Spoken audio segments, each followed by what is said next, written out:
Someone once told me the grass is much greener on the other side. Hey there, it's Virginia. Welcome back to my channel. So today's video was kind of an unplanned video. It's kind of random, but it's very true to my character in that it's another thrift haul. Oh my goodness, I really need to stop with the thrifting videos, but also I don't because I love them. So yesterday my mom and I took a little impromptu field trip to a art supply thrift store. We were dropping off some fabric and donating stuff, so it was good to like get rid of certain things. But I also had something in mind that I was gonna look for there, and I actually ended up finding exactly what I needed, so I'm super glad that I did. But I did buy a few things, so I figured I would show them in this thrift haul just because it was a pretty cool little place and I will definitely be going back. And it's super great to like be able to get art supplies secondhand because of course it's cheaper, but it's better for the environment. So let's get into this video. The first things are these tiny little notebooks, and these are actually my mom. She really just wanted some pretty like paper stationery. Wow. This is a little notepad from St. Joseph's Indian School in Chamberlain, South Dakota. So don't know how it got all the way to Tennessee, but this was literally 10 cents. It's just this pretty little notepad with a cardinal and wintry scene on the bottom. Super pretty.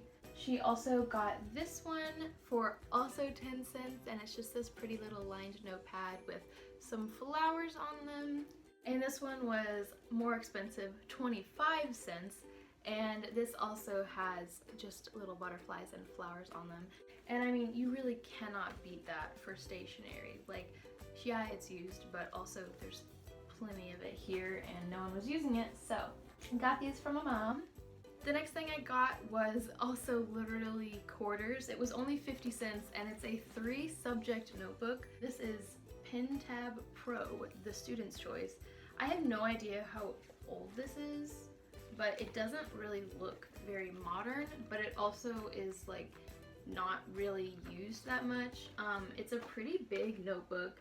It has like a double spiral bound, and the pages inside are college ruled. There's a pocket on the inside, and you can tear out the pages because they're perforated, and they're literally, when you tear them out, they're like printer paper size, so it's pretty big. But it does have a pocket, and it is 3-subject and it has tabs, so I'll be able to use this for school. There's no reason why I shouldn't, other than, I mean, it's a little big, but also like that just gives me more opportunity to use this. But I mean, literally 50 cents, like you get like a multi-subject notebook that you would buy like at Target would at least be $3 or something.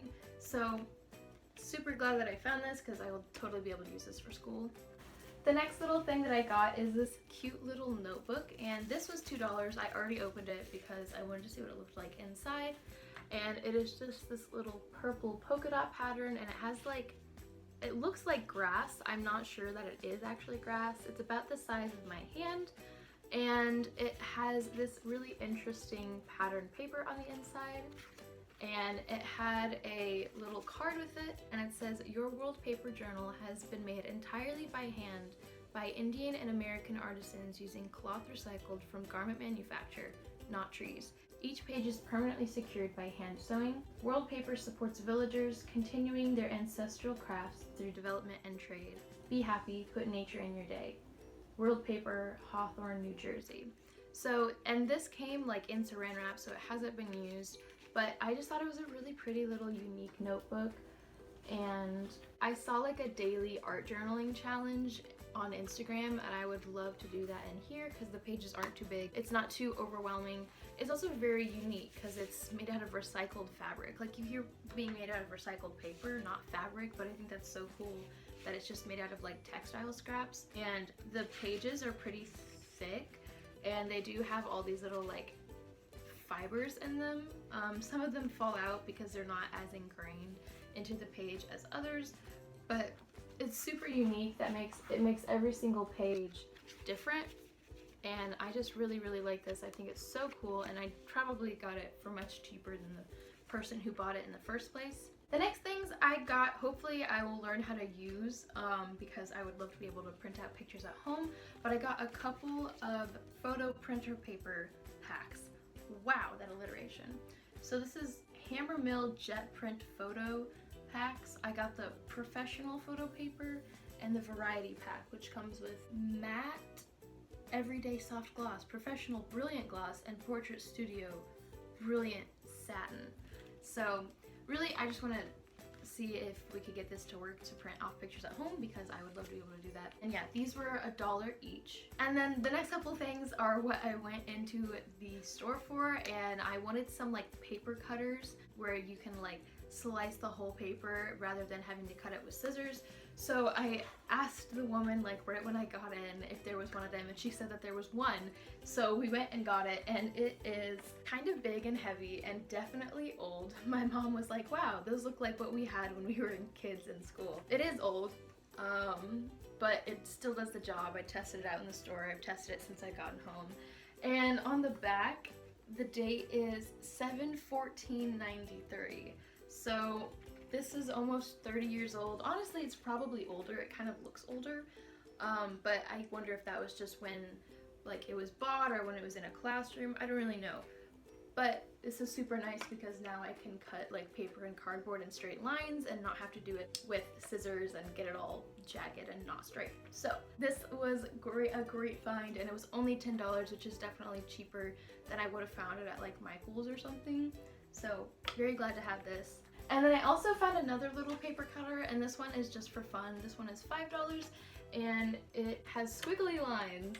So if I ever wanted to do like pretty little details. This also has a little ruler that you can slide out so that you can measure your paper. There's a more squiggly wavy line, and then there's a softer one. You can just open it up at the top and slide the paper in, and then just slide it across. And yeah, and this was $5. So that is everything I got at this thrift store for the arts. It was only $20, and the bulk of that was the paper cutters, which I will definitely get use out of. And I'm so glad that I was able to find those because there was only like one of each of them, but definitely cheaper than I would have found them anywhere else. It was just a super fun experience, and I'm really glad I got to go, and I'm super excited to use all these things. So if you like this video, give it a thumbs up and subscribe to my channel if you're new and you want to see more videos from me. I do a lot of thrifting videos. I also have a second channel where I'm hoping to upload a little bit more like artsy videos using some of this stuff at some point. So head over to that channel, subscribe for just more random videos from me. I'm trying to think of anything else to say, but I think that's it. So I hope you have an awesome day, and I'll see you next time. Bye!